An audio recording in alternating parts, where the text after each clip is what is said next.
Sao giờ trong đi chào?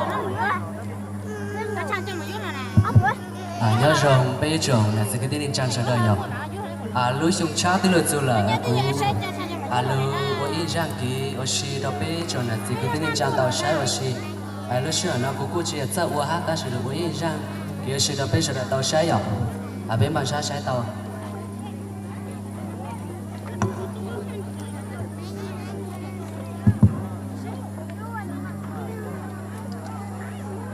Nếu cô chỉ mua đàn sử dụng á, ta sẽ là nơi cũng mỗi hướng đi.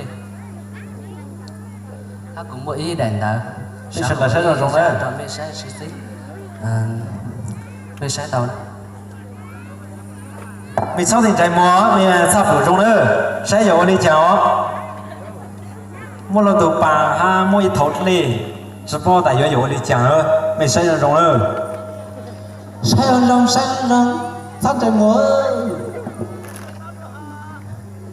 Tớ tỏ nó luôn bố là Lý mất chúng ta khó là nó trong sáng tỏ lại nữa.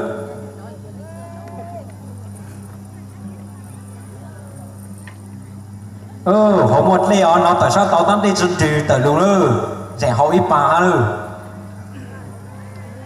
Phi phụ tự chỉ nhớ. Mày họ sứ đánh tới đó.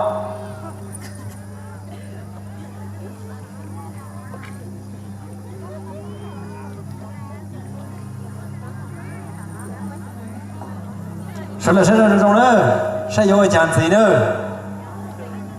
Sẽ sang chạy Ta sử nó ta tổng một đèn tới chỉ nữa.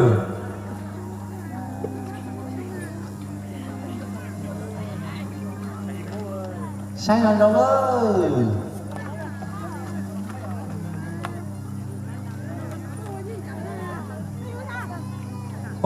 Tôi trong sách cần cầu lẽ ta.